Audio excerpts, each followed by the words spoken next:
The first thing we always tell founders is to launch their product right away, for the simple reason that this is the only way to fully understand customers' problems and whether the product meets their needs.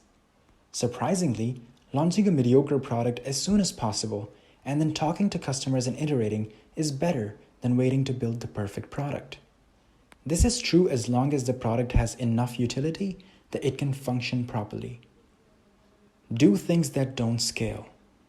Prematurely scaling can lead to death and failure of a startup. Rather, get the first customer by any means necessary, even by manual work. At this stage, founders are still trying to figure out what needs to be built, and the best way to do that is to talk directly to customers. Talking to users generally yields a long, complicated list of features to build. Paul Bouchid always says, in this case, to look for the 90-10 solution. That is, look for a way in which you can accomplish 90% of what you want with only 10% of the work, time, and effort. If you search hard for it, there is almost always a 90-10 solution available. Most importantly, a 90% solution to a real customer problem which is available right away is better than a 100% solution that takes ages to build. Stay focused and don't get distracted. We always remind founders not to lose sight that the most important tasks for an early-stage company are to write code and talk to users. For any company, software or otherwise, this means that to make something people want, you must launch something. Talk to your users to see if it serves their needs, and then take their feedback and iterate. These tasks should occupy almost all of your time and focus.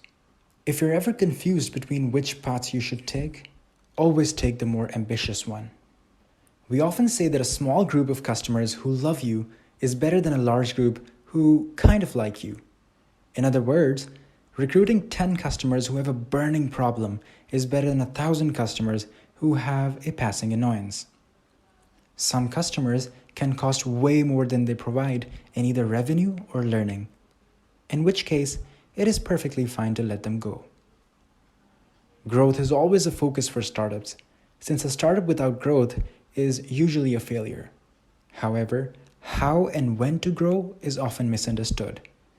If you have not yet made something your customers want, in other words, if you have not found a product market fit, it makes little sense to grow. Also, if you have an unprofitable product, growth merely drains cash from the company. It is vital that very early a startup chooses the 1 or 2 key metrics it will use to measure success. Founders should choose what to do based nearly exclusively on how the task will impact those metrics.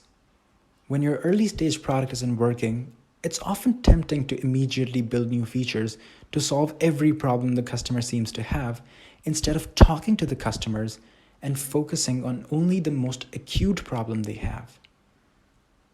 Founders often find it surprising to hear that they shouldn't worry if their company seems badly broken.